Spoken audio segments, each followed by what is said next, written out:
السلام علیکم ناظرین، میں ہوں آپ کا میزبان ایم اے رضا اور آپ دیکھ رہے ہیں ٹی پی نیوز۔ ناظرین، میں تو جس طرح سے آپ سے بات کرتا ہوں، میں نہ تو کوئی موٹیویشنل ہوں، میں اپنی جو میری صحافتی ذمہ داریاں ہیں انشاءاللہ اس کو میں پورا کرتا رہوں گا۔ ناظرین، آج کا ہمارا جو موضوع ہے وہ ہے اسلام آباد میں موجود کوآپریٹو ہاؤسنگ سوسائٹیاں۔ ناظرین، اس وقت جو کوآپریٹو سوسائٹیاں اس وقت جو ورکنگ ہے، جس کو ہم فعال کہہ سکتے ہیں، وہ لگ بھگ 43 ہیں۔ بنسبت پرائیویٹ پروجیکٹس کے کوآپریٹو سوسائٹیوں کے اندر موجود جو ممبران ہیں ان کا انتہائی برا حال ہے۔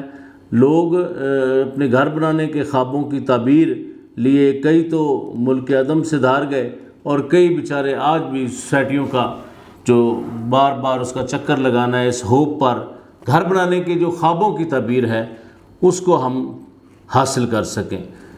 ناظرین، کوآپریٹو ڈپارٹمنٹ اسلام آباد میں آئی سی ٹی کے انڈر ایک ڈپارٹمنٹ ہے، جس کے اندر بدقسمتی یہ سمجھ لیں کہ پچھلی کئی سالوں سے نہ تو یہ پراپر الگ سے ایک ڈپارٹمنٹ بن پایا، کیونکہ اس کے اندر جتنے بھی لوگ ہائر کیے جاتے ہیں وہ یا تو مختلف محکموں کے اندر اپنی ڈیوٹیاں سر انجام دے رہے ہوتے ہیں، یا پھر ان کو عارضی طور پر ان سیٹوں پر بٹھایا جاتا ہے، جبکہ ہونا تو یہ چاہیے تھا کہ اس کا اپنا ایک الگ سے ڈپارٹمنٹ ہوتا تو۔ لیکن بدقسمتی سمجھ لیں پچھلے دنوں کچھ صحافی دوستوں کے ساتھ لگ بھگ اس بات کو سال 1.5 سال ہو گیا، ہم چیف کمشنر اسلام آباد صاحب سے ملے تھے۔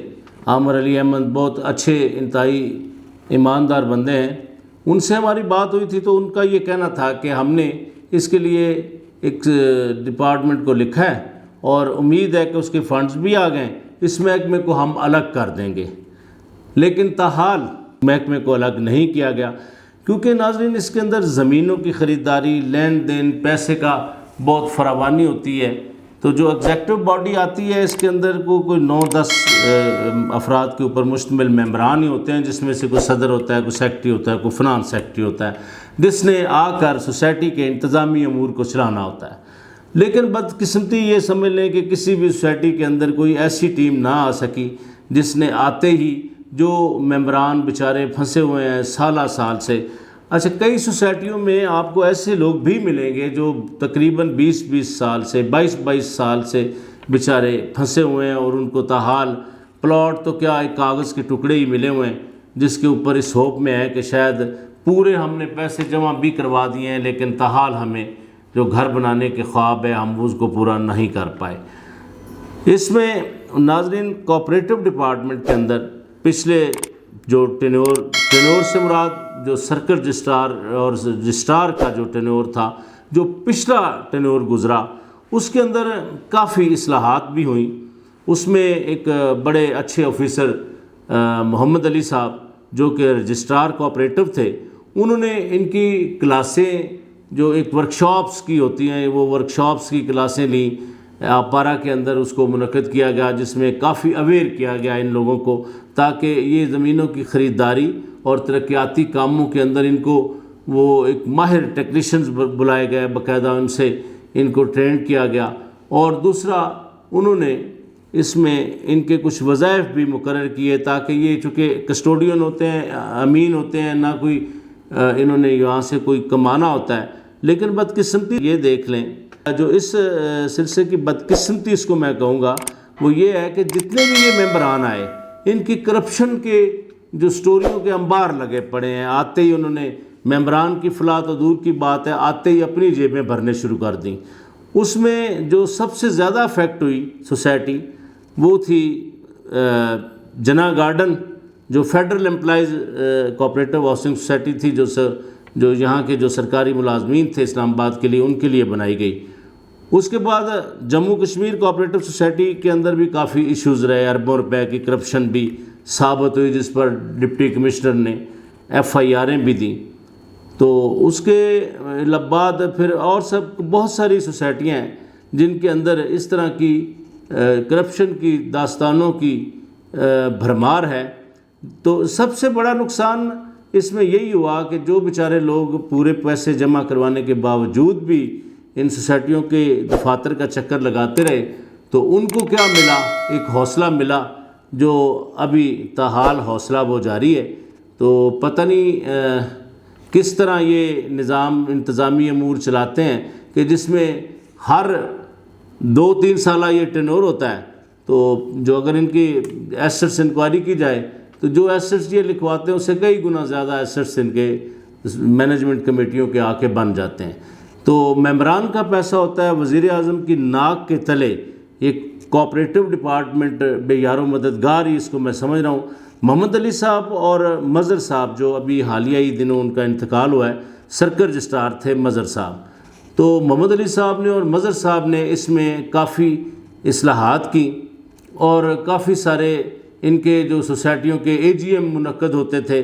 ہاں، اس میں ایک پتے کی بات آپ کو بتاؤں کہ ہر سال جو ان کی کارکردگی ہوتی ہے اس پہ ایک اینول جنرل میٹنگ سوسائٹی کی منعقد ہوتی ہے جس میں جتنے ممبران ہوتے ہیں وہ شریک ہوتے ہیں اور کئی منصوبوں کی اس میں منظوریاں بھی لی جاتی ہیں.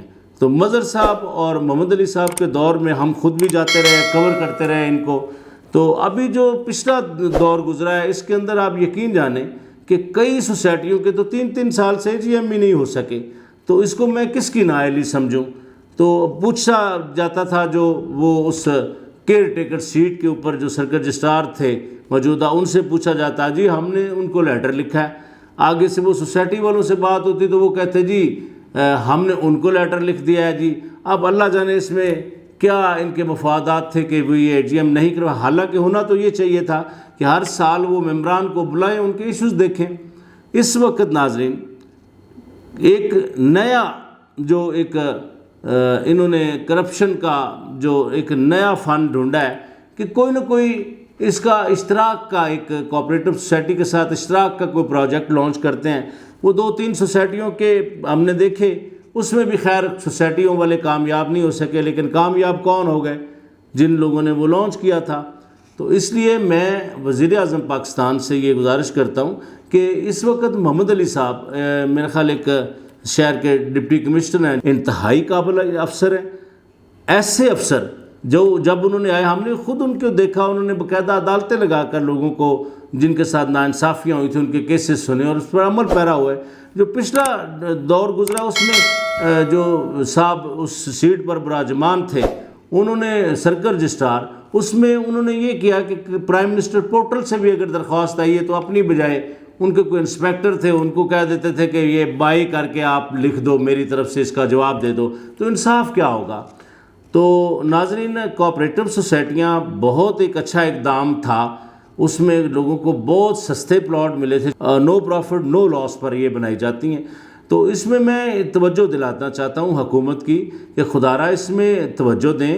اس کے اندر جو کرپٹ ثابت ہو چکے ہیں لوگ ان کو سزائیں دیں اور تاکہ آئندہ آنے والے ان سے بڑھ کے ریکوری کریں، سوسائٹی کے ایسٹس ہیں اس کو بڑھائیں. اور جو اس وقت سوسائٹیاں موجود ہیں اس میں وزیر اعظم پاکستان سے میں اپیل کرنا چاہتا ہوں کہ اس میں باقاعدہ اسمبلی کے اندر کافی سارے لوگوں نے ان ایشوز کو اٹھایا. قائمہ کمیٹی کے اندر کافی سارے کیسز سنے گئے لیکن تاحال اس پر کیا عمل ہوا. تو وزیر اعظم صاحب اس میں آپ توجہ دیں. یہ کافی سارا ریونیو جو جنریٹ کرنے میں، حکومتی خزانے کو بھرنے میں کافی سارا فائدہ مند آپ کا اقدام ہوگا اگر آپ اس میں ذاتی دلچسپی لے کر اس کا ایک باقاعدہ ڈپارٹمنٹ بناتے ہیں، باقاعدہ اس کو مانیٹر کرتے ہیں، اپنی کوئی ٹیم اس میں رکھتے ہیں. تو سب سے سستا اور آسان طریقہ ممبران کے پاس ہوتا ہے کہ آتے ہیں 3 سال کے لیے الیکشن لڑا جی، آتے ہی جناب ارب پتی، کروڑ پتی اور پتہ نہیں کیا کیا پتی ہو جاتے ہیں. تو اس میں سب سے بڑا نقصان وہ جو ریٹائرڈ طبقہ ساری زندگی اپنی سروس کر کے جو ان کو ریٹائرمنٹ کا پیسہ ملتا ہے وہ لا کے ان لوگوں کو جمع کروا دیتے ہیں. تو وزیر اعظم پاکستان صاحب سے میں یہ اپیل کروں گا کہ مظہر صاحب اللہ تعالیٰ ان کو غریق رحمت کرے، پچھلے دنوں انتقال ہو گیا ان کا. انہوں نے جو پہلا ٹینور تھا اس میں ان کو کسی وجہ سے ہٹا دیا گیا. وہ جو کئی ان کے منصوبے تھے محمد علی صاحب کے اور مظہر صاحب کے وہ اسی طرح ہی رک گئے. پھر اسی دوران محمد علی صاحب کو ٹرانسفر کر دیا گیا، مظہر صاحب کی جگہ پہ کوئی اور صاحب آ گئے. تو ابھی مظہر صاحب جب دوبارہ کورٹ کے آرڈر سے بحال ہو کے دوبارہ سیٹ پر بیٹھے تھے تو انہوں نے آتے ہی بہت ایسے اقدامات شروع کیے تھے لیکن اللہ تعالیٰ نے ان کی زندگی کی مہلت نہ دی. اگلے پروگرام کے لیے تب تک آپ کے اپنے میزبان احمد رضا شاہ کو اجازت دے دیجیے. اللہ حافظ.